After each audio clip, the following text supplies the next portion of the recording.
coffee, then I'll go. Thought that I'd just drop by and let you know that I'm leaving town tomorrow. I'll cause you no more sorrow.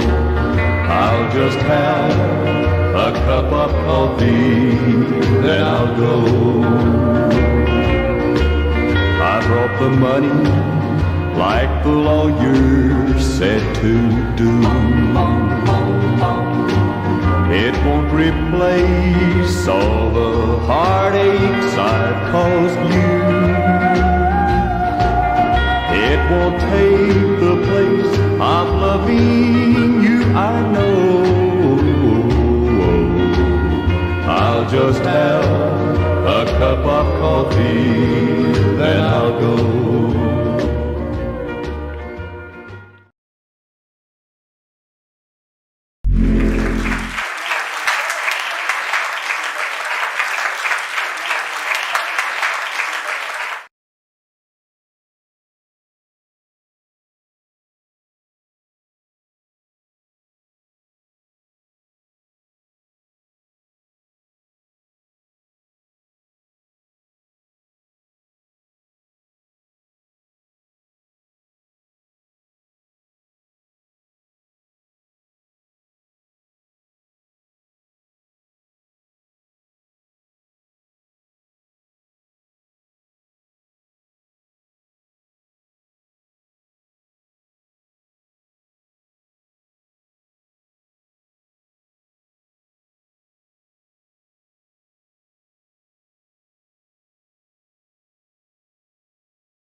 Testing. Hey, we got sound. Tell me we got sound. Unbelievable. Welcome to the channel, Grand Columbia. Welcome back to Coffee Time Live. And we got some beautiful weather going on. It's been rainy, but at least we're in the rainy season now, so it can be forgiven. Here in Armenia, we don't really have any flooding going on here. There's some outlying areas that have been having some flooding problems. I know going down to Eneva, one of the roads had a couple landslides, but they had them cleared up within a couple hours. So it hasn't been bad here. But again, it is the rainy season finally. but the weather's been just been amazing. It's been awesome. So Rob, still no sound now? Yes. No, I think we got sound going. Yeah, looks good. Some of you saw that video I did making the arepa. I have no idea why, but I had a bunch of people ask me about it, so I slipped that in because the one with the burned out house, it's taking a lot of editing, and you know how I feel about editing, so it's taking longer. But the arepa one I could throw in, pretty quick. Basically, just record it, throw in a few clips, and it's good to go. So I got that one out. Let me zip down through here, see if we got anything important.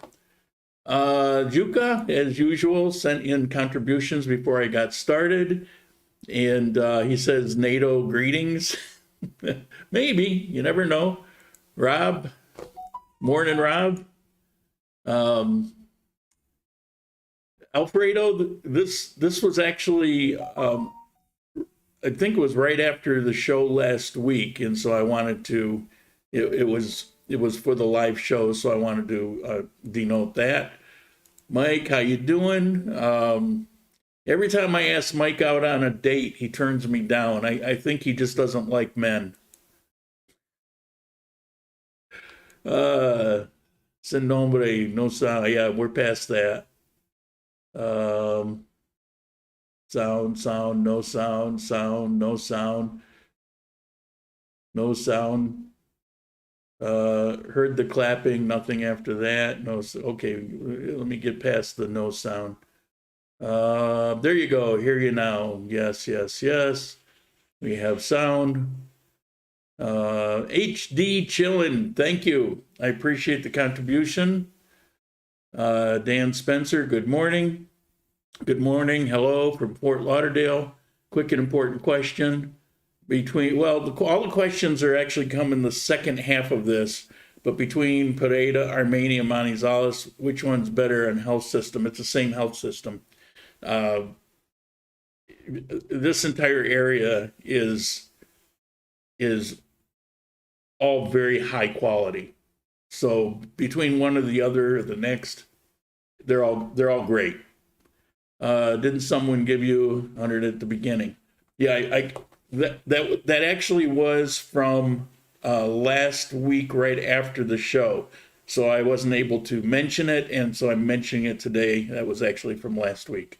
And yeah, wow, that was it was shocking after I tuned out here, and then a notification popped up and told me, and I felt bad that I couldn't, mention it. Okay. Today, what do we got? Got a few things. Yeah, I mentioned that was from last week, and thank you very much.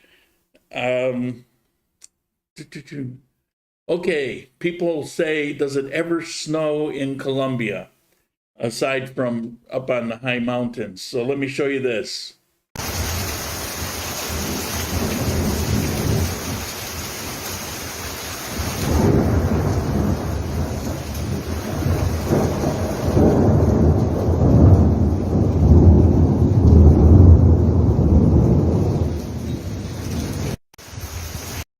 That was a couple days ago, and it's what was it, La Palma, I believe, which is just overlooking Medellin.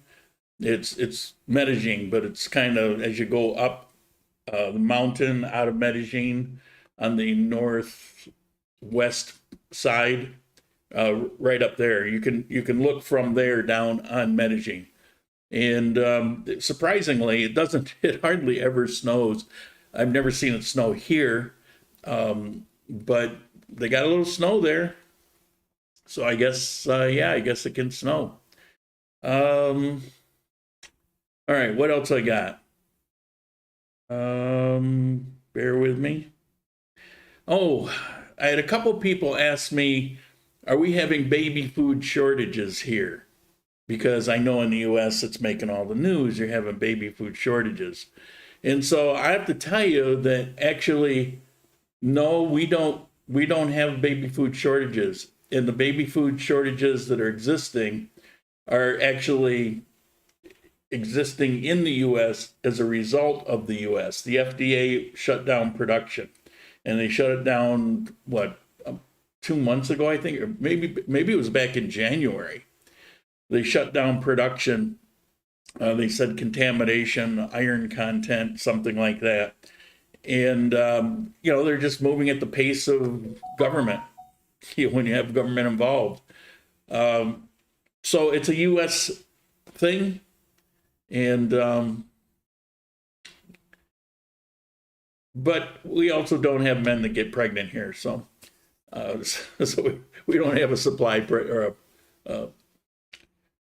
a demand pressure on it.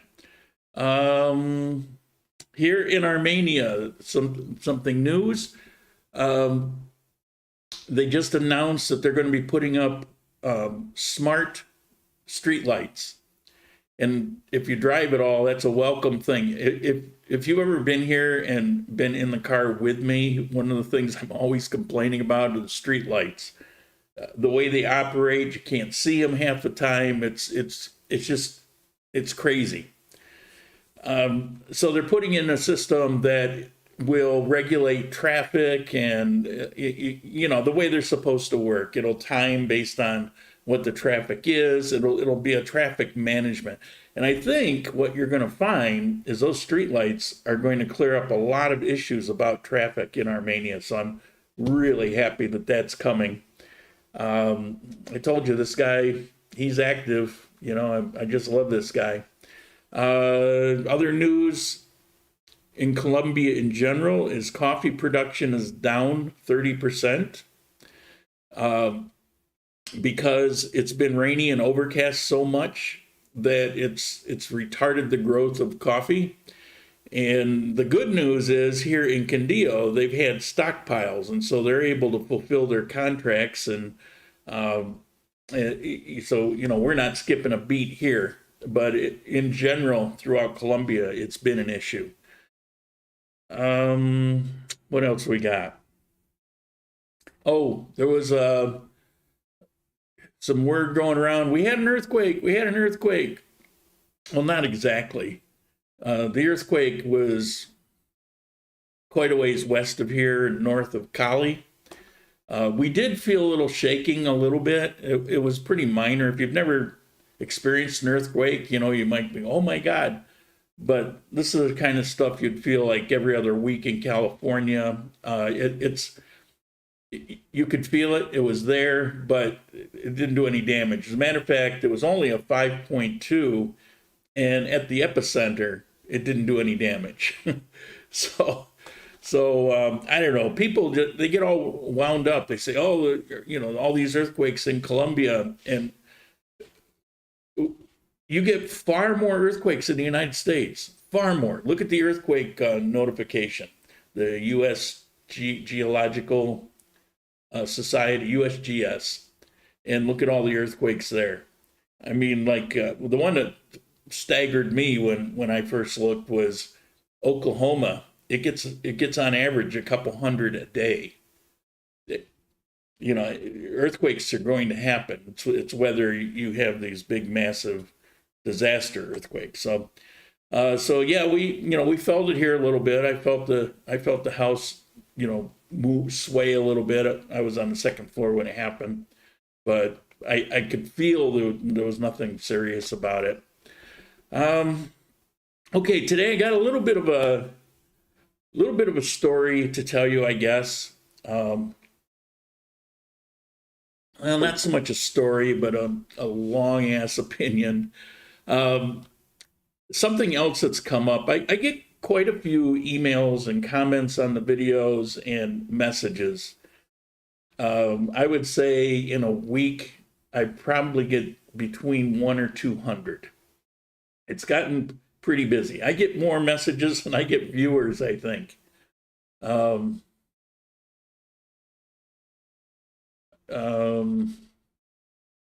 me address this. The exchange rate is back over 4,000. That may have an effect on short-term economy. It has no effect in Colombia because the money in Colombia is steady. It's not changing. the exchange for the US only affects like me or Mike or people here that are receiving retirement money from the US in dollars, and then we exchange it into pesos. But for the people in Colombia, there are no swings in their money. There is no effect on that.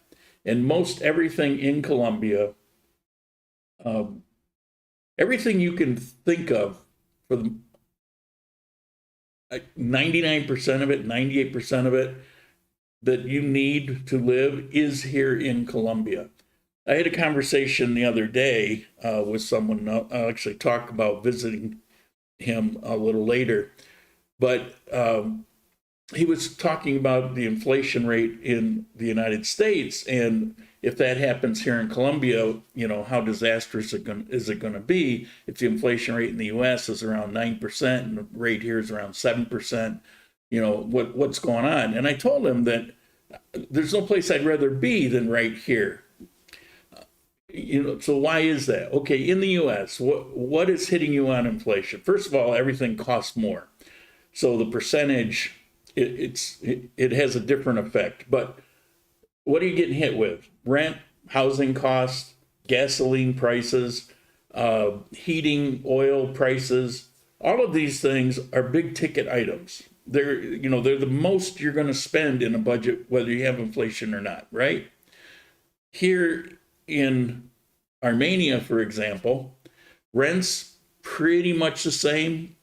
Every year you get, some increases, but we're not seeing anything out of the ordinary. Sales prices, pretty much the same. Gasoline, well, you have public transportation, and that essentially hasn't changed at all. But even if you're buying gasoline, it's barely gone up because we have our own oil supplies and refineries in Colombia. So what's hitting us for inflation? Well, transportation, food cost. But if you have an egg that's gone up 50%, for example, but it only cost, 20 cents before, okay, so it went to 30% or 30 cents. So it's not breaking the bank. These are small ticket items that are being hit, where the things that you need, like, rent, utilities, and those things, they're barely moving here. So if you're here, Colombian, living on the economy, you see it, you feel it, because you didn't have a lot of room to begin with. But it's not as a drastic change as if you're in the U.S. Your rent was $800, and now it's moving up to $1,200, and your gasoline is doubled in price, and you have to have a car, and so the effects are very different, and I think it's important to understand that. Okay, let me get to my story, I guess I should say, and this came out of a Facebook comment and a message separately. Are you wearing rose-colored glasses about Armenia, Colombia, or Colombia, or are you just, Pollyannish for the sake of videos?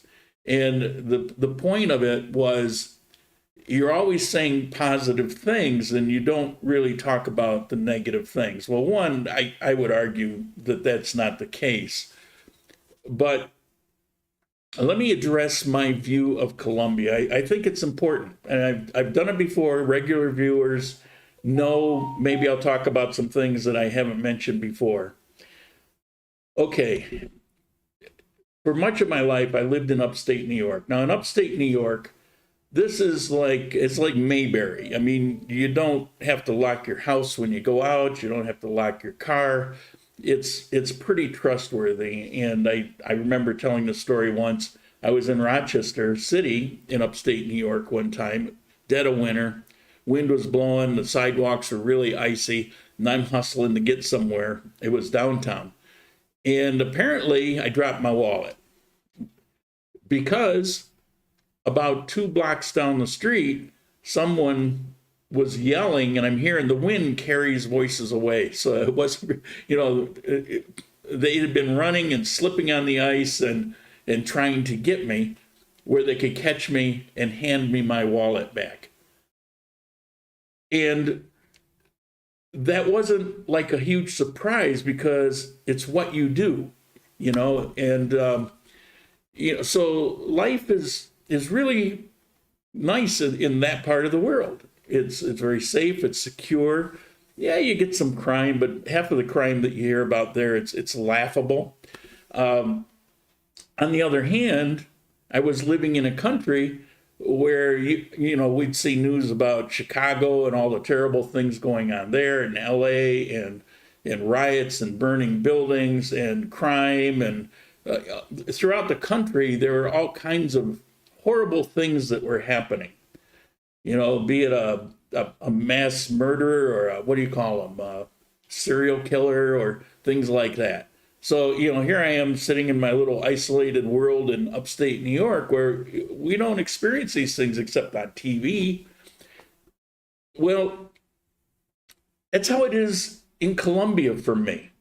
I'm sitting here in Armenia, or I was in Manizales, or if I'm in Pereira, or, you know, in this coffee region, I'm sitting here where people are nice and for the most part pretty honest. And if you drop your wallet, there's a good chance they're going to chase you down to bring it back to you. Taxis don't ever want to cheat you. They'll chase you down to give you back 10 centavos change. You know, it's a different world than if I'm in Medellin or if I'm in Bogota or if I'm in Cali. So if I'm living in an area like that by my choice, there isn't a lot that I can criticize. Even the small things that come along when you're living a life that is pretty stress-free and a pretty happy, open, free life day after day after day. Even when a little thing comes along that might aggravate you, you can kind of ignore it. And I sit down and do the videos. It's like those things, they're not even on my mind. I mean, you know, I'm eating lunch with somebody, and this is about the worst thing that happens. I'll be eating lunch with somebody, and we're into conversation, and we're out by the sidewalk, and somebody will come up, and, you know, panhandle, will try to hit you up for some money.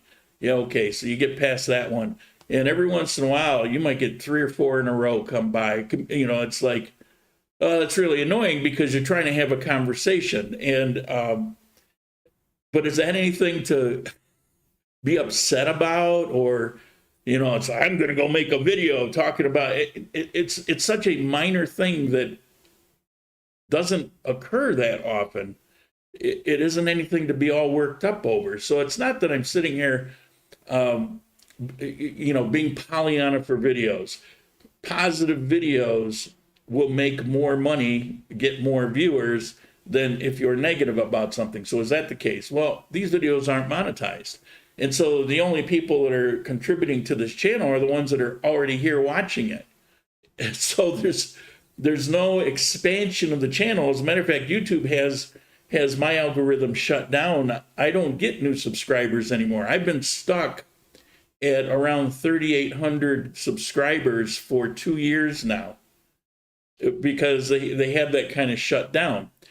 You know, if you find my video and you subscribe to it, then I'll get one. But so no, those aren't the motivations. The motivation is exactly what I'm telling you. I'm living the kind of life that I do these videos about.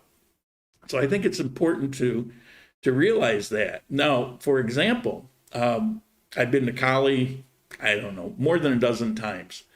I've been overnight there probably close to that many times. And I've done videos there. And there was one video in particular that I did the 4 things that I really hate about being in Cali. Certainly wasn't a positive video. It was a negative video because every time I go to Cali, these things are like, they're glaring. You know, you can't help but see them. It's not something you'll see once in a while. It's like every single time you go to Cali, you will experience these 4 things. And so I did a video about it. Was I trying to protect something, or, you know, no, I'm trying to be realistic about these videos. And if I happen to live in a good place, then that's what I'm going to say. And if it were to change, then I would say that. I did get some flack over that video about Cali. I remember one in particular was a guy who lived in Cali. And it was funny because it reminded me of some videos that I did in Ecuador that were much less critical than that video about Cali, but they were critical. And I would have people write, send off their little hate messages to me. But this guy in Cali, he's, you shouldn't say those things, and da da da da da. And so yeah, I heard him out, but I said, but you didn't dispute any of those four. Well, that's because it was true, but you don't have to tell. Oh, okay. Yeah, I don't make this stuff up. And before I try to say anything, especially if it's going to be in some kind of negative context, I really want to be sure what I'm talking about. So I didn't do that video the first time I went, or the second time, or the third time, or the fourth time. I waited quite a period of time and had conversations with some people to be confident that what I was going to talk about is in fact something that happens all the time. So there you go. And I don't care for Pereira, but I've gone and done videos in Pereira where I've put it in a good light because where I was in a good light. But on the other hand, I went to one of the parks that smelled like pee, and I talked about that. I really try to be as clear and precise as I can in these videos about what I'm seeing and what I'm experiencing. That's the whole point of me doing these videos. I could care less, honestly. I could care less if you come to Colombia or not. It really doesn't matter to me, and so attached to some of this is, but you're making money off of these people. It's somewhat yes, but some ways no, because I was asked for several years about people that were going to come wherever it was I was and wanted to pay me to show them around, show them the ropes so that they would know what to see, where to go, how to stay out of trouble, how to learn local things. And I actually turned it down for a couple years. And then, I had my financial disaster thing that hit, came out the other end, but it kind of refocused me on you need to be prepared for these sorts of things. That's when everything has to pay for itself. And so at one point I decided, actually I met up with a visitor. He was one of my two blind men. So he says, let me take you to lunch. Well, it actually ended up to be a dinner, and we were at this little Mexican place having tacos. And he lectured me for about a half an hour about how ridiculous it was that I'm not doing that. And I thought about it after that, and that's when I decided I would go ahead and do this. So I do it because I know that whatever you put into that with me, you're going to get back 2 or 3 times in how much easier everything becomes. And that's kind of my focus. So I don't feel bad about it at all. I've also spoken about areas of danger. I mean, there are still issues here in Colombia where the FARC is located. I've talked about the ELN and areas you absolutely should never go. I've talked about the cartels. Recently you had this problem with the, GOPA. They captured the head of this cartel. It's a Colombian/Mexican cartel. Mexico actually runs everything these days, but they caught this guy not too long ago, and they just extradited him to the United States. So in the area that they have control, they've got about 1,500 armed people, and they've got about 3,500 in total in their group. And they've been creating havoc for the last couple of weeks, where they sent the army in to escort buses.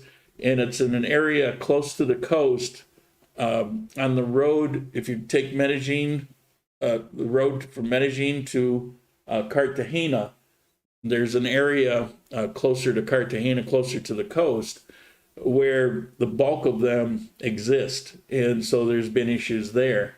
I hadn't covered it because it was still kind of up in the air. There wasn't a lot of news about it, but I'm mentioning it now. And I talk about these things. Now, when I came to Colombia the first time, 20 some years ago, I had very little warning.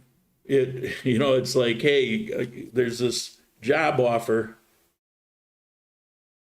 It was quite lucrative, and they're going to pay for the flights and all the expenses and the hotel. And the work was, it's like breathing. It was very easy work. And I hadn't traveled in quite a few years, and I kind of missed it. And so it's like, I'm excited and I'm jumping on it, but I had to rush around. And I had to renew my passport because it was just about gone, and a whole bunch of things I had to do. And I only had a couple of weeks to get everything done. And so, I'm on an airplane. I fly down to Florida and get on Avianca, and I come down to Colombia. And I met at the airport in Bogota. They had it set up. It was all a big blur. It was all a big rush. And then I got to Pereira, where I was going to be staying for months, didn't know how long. And it was different than any place I'd ever been. And this was back when unemployment was over 50%. There was crime on every street corner. The FARC actually existed throughout Quindío. They were very influential in a lot of areas in Colombia. And so, that's what I arrived to. And so I go about my work a day, but then on the weekends, I would come out to Armenia or Quindío in general. And I loved it here. I don't know, it just had a real effect on me. And I daydreamed a couple times about if I ever retire, because you think at a certain age, like that's so far away, it's probably never even going to come to pass. But I'm thinking, well, if I ever retire, what a great place this would be.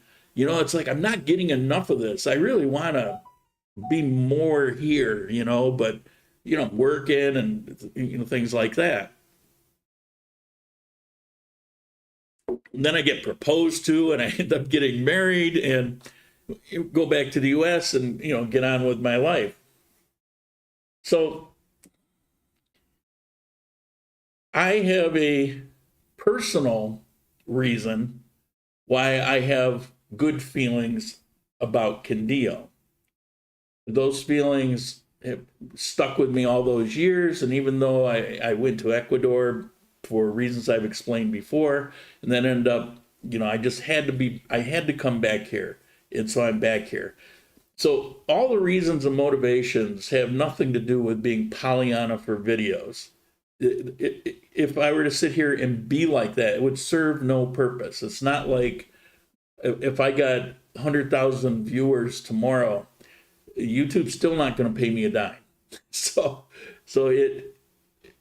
I want you to know, bottom line of this long ramble is that the purpose of my videos is to try to give you a legitimate view of what's going on. And it's not skewed by, one thing or another. I get offers to be affiliated or sponsored sometimes.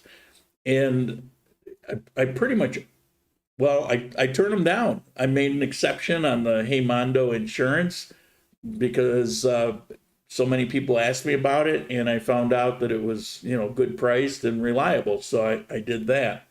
I got another one I'm going to talk about today, but it's not like they're paying for advertising or anything. So I just wanted to give you some perspective on that.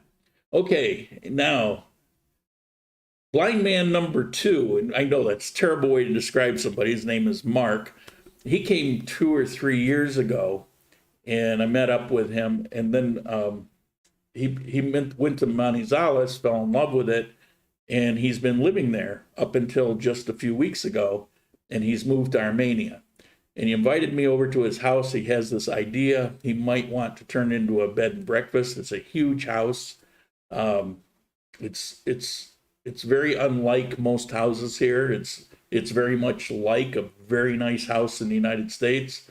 And So he's thinking about doing that, and he wanted to talk to me about that and some other things about here in Armenia or here in Colombia, some financial things. So, you know, we talked for a while. But it was funny. He said, I wish I'd moved to Armenia to begin with. He said, well, okay. Manizales is a great place. He goes, well, I didn't because I just thought it was hot. I read on the internet, you know, people tell me it's just so hot there. And it's, oh my God. You know, it's like people trying to tell me all the time about how Pareda is much cooler than Armenia. They don't know what they're talking about. You know, I've lived in Manizales, I've lived in Pareda, I've lived here in Armenia, and I'm not making this up. We get some hot days in the afternoon occasionally, but it's most of the time throughout the year, you get a high in the high 70s. You get a low in the mid 60s, and it's pretty consistent. And when we do get a hot day, it gets up to maybe 83, 84 degrees. Excuse me. But like anything down by the equator, if you're out in direct sunlight, it's going to peel the skin off your body. I don't care where you are. It's just a fierce sun. So anyway, his house it's a 2-story. It's I don't know square feet. I would guess that it's maybe 2,000 to 2,400 square feet. Nice size. It's 1, 2, I think 3 bedrooms upstairs, a couple bathrooms. It's got a bedroom downstairs, dining room, an office space, a nice kitchen with an island, all very recently done. The living room actually has this very cool gas fireplace built into the island that goes to the kitchen with this glass thing that runs in the front of it. It's really nice place. It's about 2 blocks from where I used to live, behind Mokawa. Some of you know where that is. So anyway, he may be doing a bed and breakfast. So if he does, I'll make sure that I work something out, you know, for you guys when you come down here. All right, what else we got here? Okay, just a reminder on the in travel insurance. If you need travel insurance for if you're retiring to come down here, especially, you need it for about 2 months. It's in the description. As a matter of fact, somebody says, you keep saying in the description, where is it? Below the video in YouTube, you'll see this. And if you go down about 2/3 of the way down, you'll see travel insurance discounted, and it'll have a link. And right below that is something I'm going to mention today, language study, and there's a link. Whoops.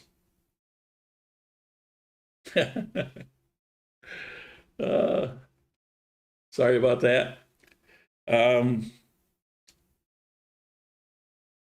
guess I'm going to talk about this. See that? Okay, this is Spanish. To those who said, didn't you ever try to learn Spanish? Spanish. Or disc set. Instant immersion Spanish, a 2-disc set. On Lingo, I actually had a subscription. This is the first one. But then every month you get these.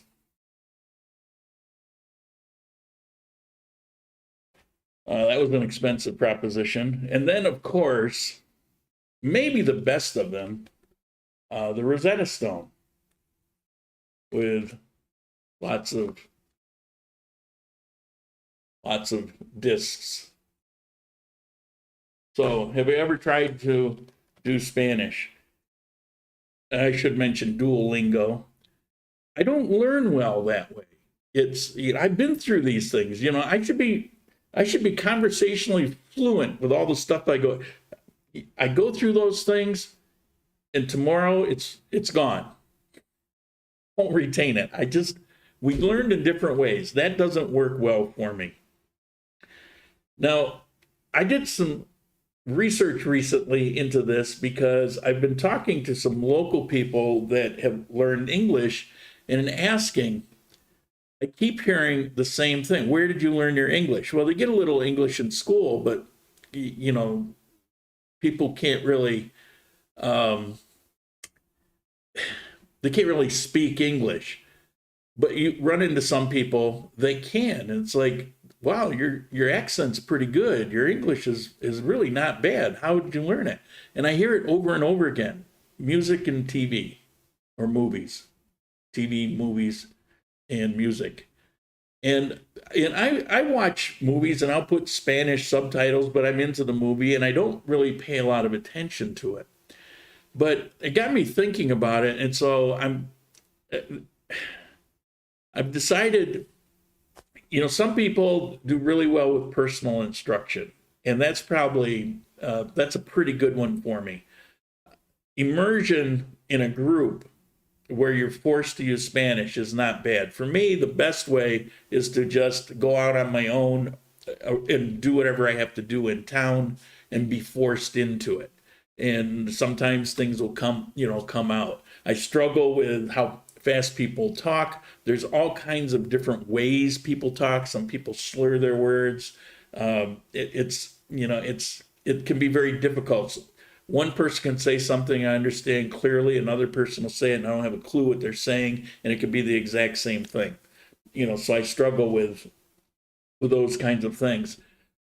So I go in because people ask me all the time. That's what motivates a lot of my digging. So I go in to the internet and I start searching, and I ran into something, and I did a trial on the thing, and I sent off emails to them asking them questions about it. It was something interesting and I hadn't seen it before. And so I'm going to show you. And I did, once I got to the conclusion, I did ask them if I could do an affiliate link. So you get a discount and I get an equal discount, apparently, or close to it. No, I get about 2/3 of the money that you get for a discount. You get more. Okay, so this is what it is. Lingo Pi. Now, what it amounts to is they've got about 1,000 or so videos, TV shows, movies, cartoons, and they're subtitled. Okay, well, that's cool. So you've got them speaking Spanish and you've got the subtitles, but it's all interactive. You can, if you're trying to learn the language, you hear what they have to say, and then you can click on one word, the other word, you can click on the whole phrase, and you can get various information. You'll get the pronunciation of it, you can get the meaning of it. I was pretty astounded. It's like, this is pretty awesome. This is like immersion, except it's a conversation that you can interrupt without being rude. It was pretty damn cool. So I signed up for it to let you know about it. I was pretty impressed with it. And so that's that.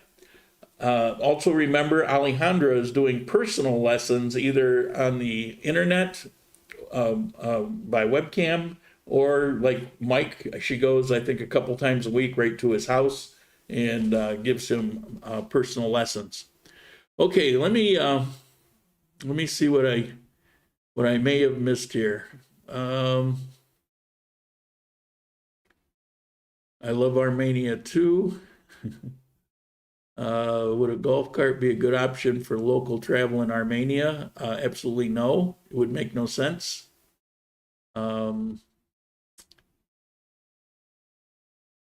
Mike, retire. Okay. My dream is to live there again. I was back and forth, 2016 and 2017. For flatter areas, yes. Well, I'll still say, I'm still going to say no, even for flatter areas, because you're not the only one on the road. It just wouldn't make sense. Stick with a motorbike if you want to die, or a car. How about stick with public transportation? You don't need the other stuff. Well, unless you actually have a need for it. But in city, the only people that die in traffic accidents here are people on motorcycles. And I've spent my life on motorcycles. I mean, from the time I was still in high school, my entire life I had motorcycles. People say, do you miss anything in the United States? I miss my motorcycle. But I don't have one here because in town it's deadly. It would be so frustrating. All right, I'll get off that. Golf cart, yes, on San Andreas Island. Yeah, I could actually, yeah, San Andreas, I could see it. I rented a Suzuki Samurai, those little four-wheel, two-door things, those little tiny ones. When I was in San Andreas, I rented one, drove around the island, and it was very cool. But there wasn't much traffic there. It's only hot and Pareto when the sun is out. Yeah, well, that's, yeah, exactly.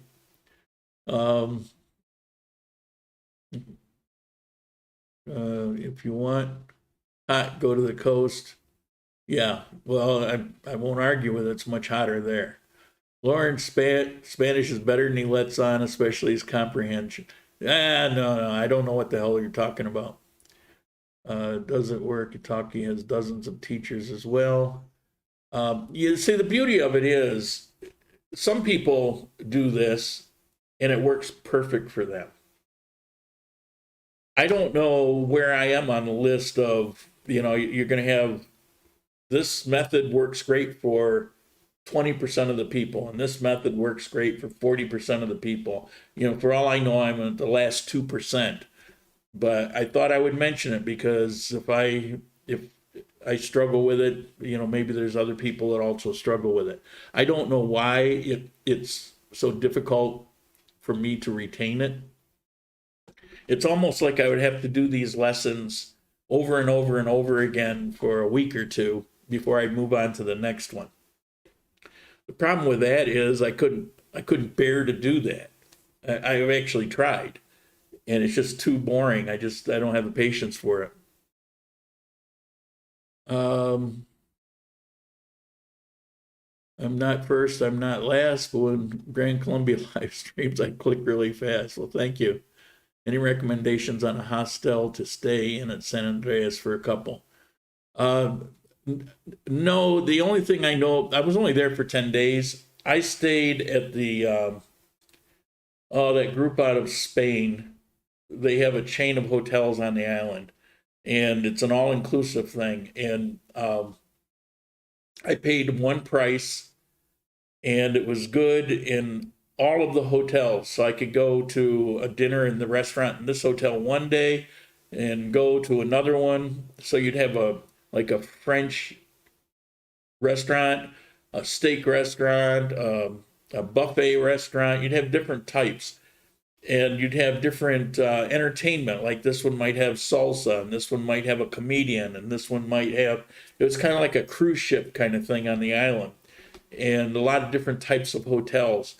And I would highly recommend that. That all-inclusive thing really took a lot of the headaches out of the visit. Thanks for the information.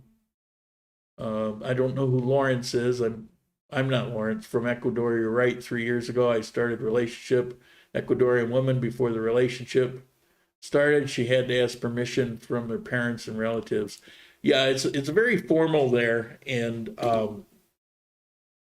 older guys, if they're divorced, and it's like we all need companionship of one sort or the other. And I've discovered I don't need full-time companionship. I just, like, when I get the urge, you want to go out with somebody.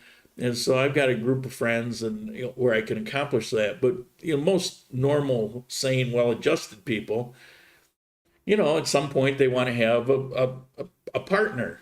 And in Colombia, it's actually very easy to obtain if you're a decent person and go at things the right way. In Ecuador, it's very problematic. It's very difficult for that. Not saying it can't happen, but there's a lot of hurdles to jump through. And I know that when people get retired and they've been through a lot of things in their life, they don't want to act like they're back in high school. And it's kind of like that. So,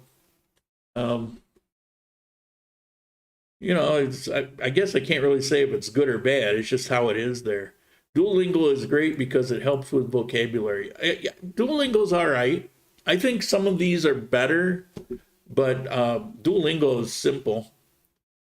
The methods focused on grammar are all awful. Yeah. As an adult, it's damn near impossible to learn another language. As a child, to retain it like a sponge. People say that. I don't know. You know, it's like I was an adult when I learned Japanese, and it came so easy. I think it's the language. What language is it? And the problem with Spanish is you're never going to get there because it's a living language, and from country to country, from here in Colombia, from town to town, it changes, and words have different meanings in different places. And, you know, what you're asking for a food item in one place becomes some kind of sexual innuendo pickup line in another place. It's a frustrating language for me. But, you know, what I loved about Japanese is it's exactly the same. No matter where you are, it's the same now as it was 300 years ago. It's like a math problem. It's pronounced the same. Everything is the same. So you can learn it and remember it, and you don't get confused because it was something different yesterday than it will be tomorrow. And I don't know. Or maybe, you know, we just get old and our brains don't work right. De Camarones. It's close. That's not it, but I don't think. But I think that's close. Oh, Decameron. It's without the ES. Yeah. Get a girlfriend? Who are you talking to? Hey, get a girlfriend. Or nowadays a boyfriend. No, that's not for me. Or gender. The world is just off a cliff. Yeah.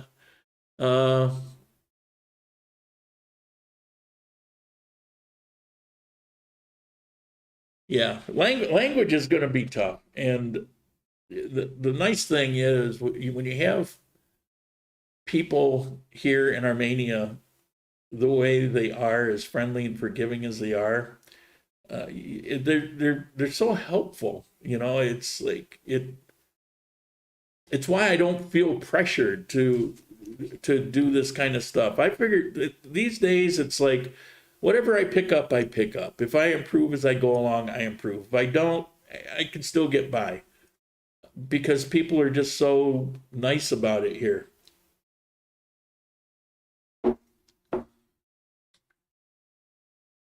I learned Indonesia so fast, and I was in my early 60s. I just absorbed it like a sponge. Definitely easier than Spanish. Yeah, Spanish is just tough language. All right. I think you covered everything. And so it's asking your questions. Remember, 4 question marks first, then ask the question. George, I'm just seeing that. Thank you. I appreciate the contribution. You guys, week after week, you guys are there for me, and I really appreciate it. I've got a little fun going to resolve my latest camera issue, and you guys are filling up that little cup. Forget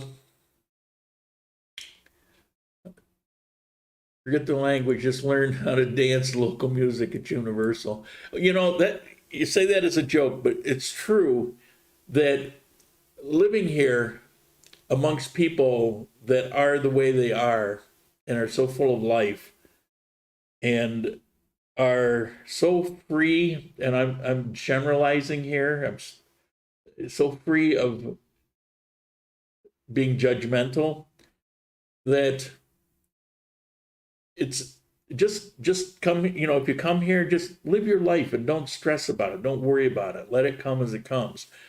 I think you should make effort to at least get some of the basics down, but you'll survive. You'll do okay. Build your network. You'll run into people here and there that know Spanish. One thing I do when people come down and they fork over that big bucket of money to me as I help them to get acclimated, I give them my list of contacts. So they'll get 20, 30 people that they can contact for various things. Like, well, I need somebody to clean my house on Wednesday. All right, well, here's 3 or 4 numbers you can call.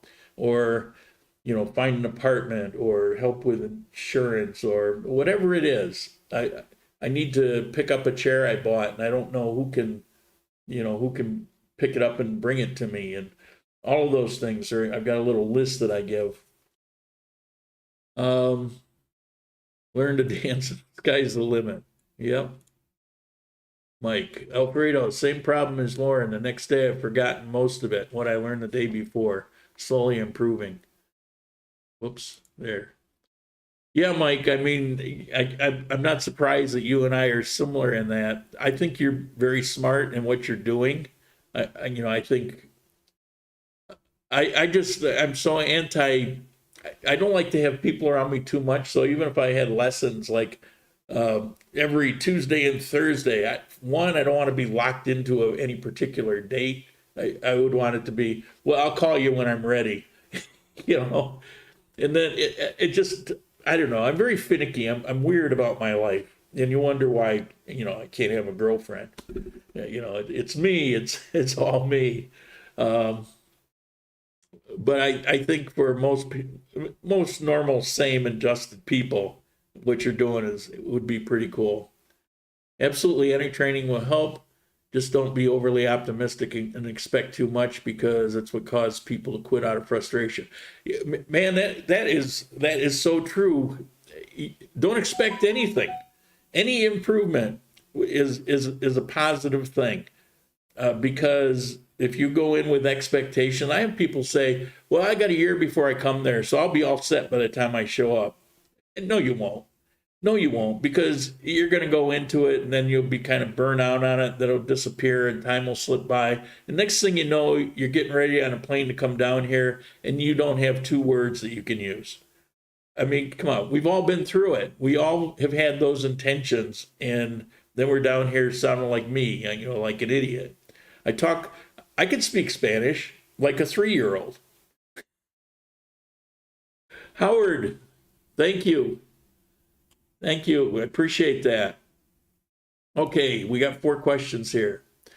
Here in the American West, wildfires and smoke are becoming a huge negative problem. I'm assuming that Colombia is wet enough that fires are not an issue.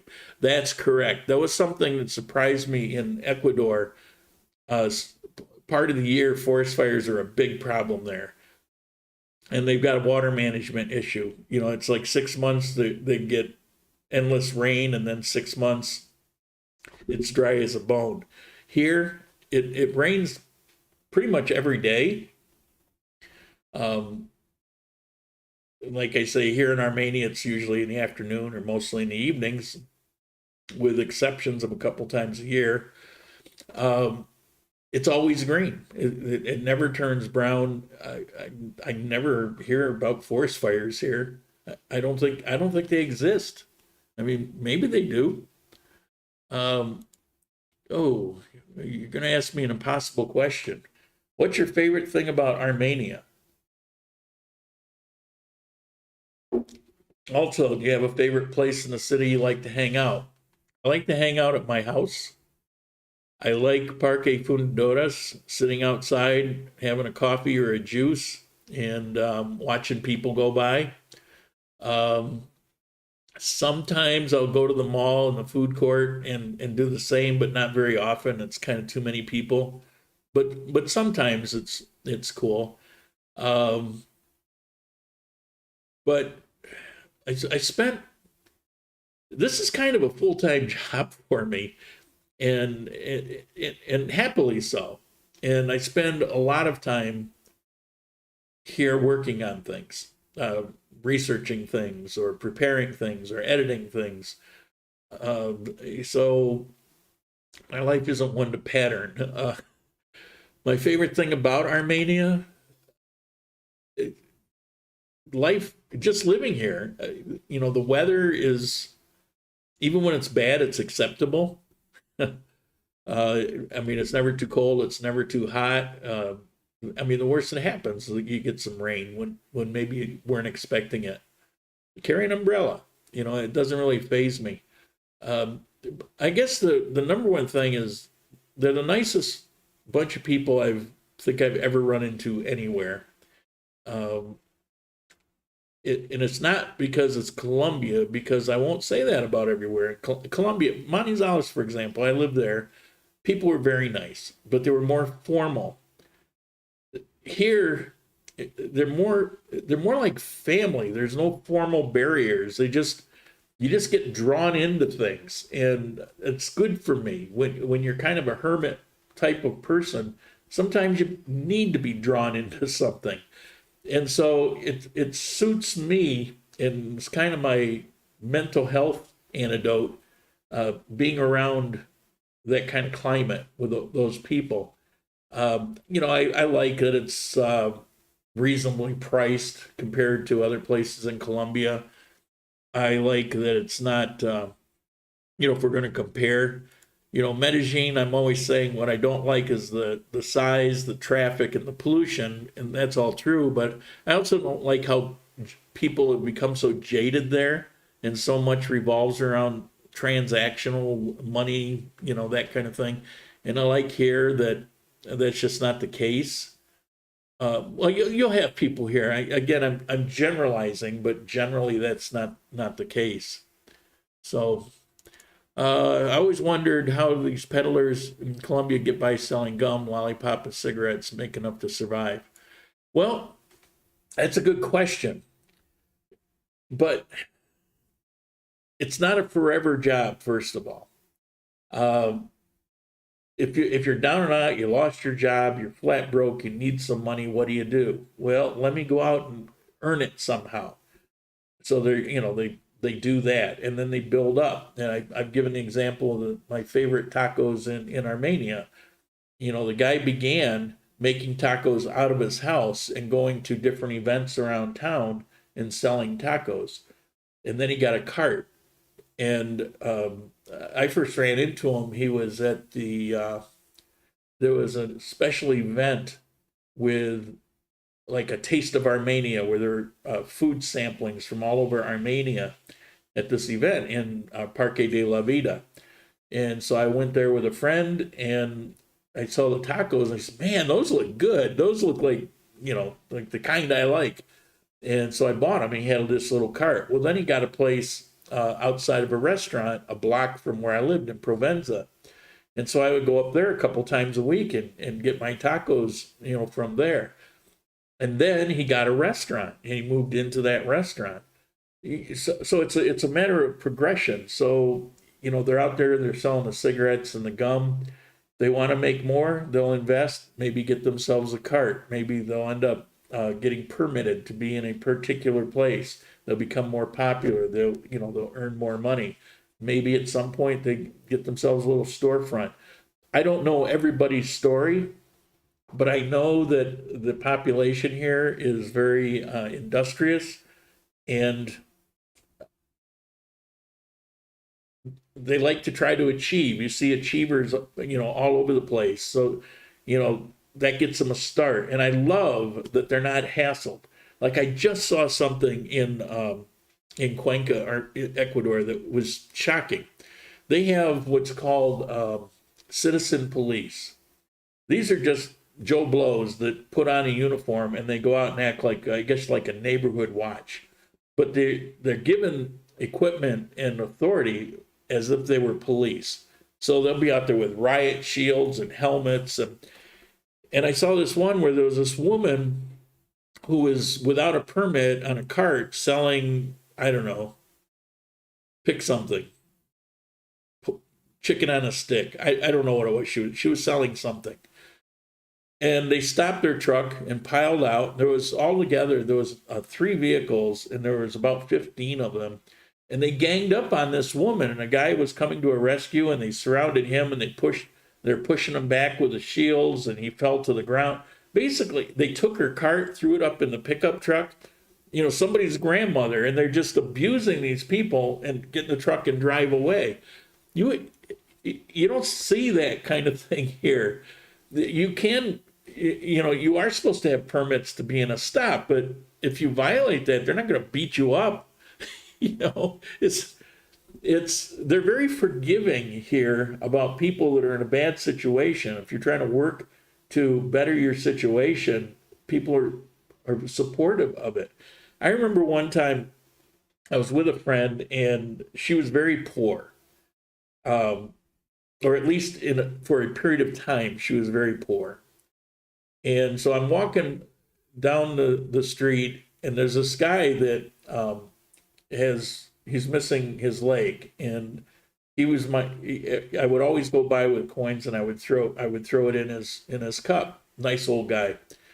Well, that day I was talking, I wasn't even paying attention. I kind of walked on by, and she stopped about 20 feet past, you know, we'd walked past him. She had stopped, and she ran back, and she put a coin in his cup, and then caught up to me and started having conversation again. One, I felt crappy that I just walked by and forgot about the guy. But two, that here you've got somebody that's really struggling in life, but whatever it is they have in their pocket, they're willing to share with somebody in need. And it was a very touching moment. And it really exemplified what it is I see about here in Armenia. Are you ever startled for earthquakes or landslides? Are you high in the mountains? Not high in the mountains. We don't really get landslides where I'm living. I mean, they happen in Colombia here and there. Earthquakes, no, it's not a thing. I talked about that earlier. I've been here 4 years, and I could speak Spanish like a 4-year-old. Well, you're doing better than me. My advice is not to expect to be able to speak Spanish. Take the mindset of the journey will never end. Yeah, quit sweating it. I became much happier when I quit worrying about it. You know, what I have is what I have. The guy who owns the metal tienda fundadoras opposite Da Vivienda is a civil engineer, super smart and educated. The people running the tienda are his employees. I remember you did a video trying several pizza places, and none of them were that great. Have you found anything good since then? I did watch the video that I did right after that, and I explained that. It wasn't a fair thing, but it was kind of a funny video, so I put it out anyway. It wasn't really a fair thing because of what happened, and I couldn't get pizzas. There are good pizzas here, but there's a lot of crappy pizzas here. And it's because of their view. If you have anything with cheese, it's considered to be good. So a lot of places pay no attention to the crust or anything else. They just pile on lots of cheese. Well, it becomes popular. So if you ask for a reference, you get that as a reference. You go there and you go, what the hell is this crap? So you're going to run into that. It's a matter of taste. Obviously, they wouldn't be in business if people didn't like it. But people have different tastes. For me, you start with the crust. The crust is the most important platform, and then number 2 is the sauce. If you got those things down, you don't even have to go any farther. You know, that's what pizzas originally were, and if it's quality, that's good. You know, and then you can put some cheese on or whatever. So, are there good pizzas here? Yeah, there's some places with decent pizzas here. You can tell there's a lot of U.S. influence in them. So yeah. Hello from Dana Point, California. What happened to Texas? You're going backwards now. Yuka, are there any refugees from Europe in Armenia? None that I've noticed. I don't think so. I did hear that there was a couple thousand that were going to come in. This was a couple months ago. I never heard anything, you know, in the news about it, so I really don't know. But you're welcome to come. I mean, you guys are playing with fire over there. You know that's just upsetting the bear. But I'm in a different city every few days until October, driving around some medical fitness equipment. Interesting. You're supposed to be retired. All right. I think I covered everything I intended to cover. Let me look. The earthquake, the snow, the baby food. I just had to put that up. It cracked me up. I saw it right after I got that email asking about the baby food here. Yeah, covered it all. Last call for a question, and then I'm going to move on. Thank you guys for bearing with me today with the sound issue. I have no idea. It just decided on its own to switch to a different microphone, which I have, of course, all the other microphones off. And it took me a while to, I kind of knew what it was, but it took a while to figure out, which one it was, so I knew where to fix it. So thanks for hanging in there. All right, I guess we're going to end it here. See you guys soon. Ciao.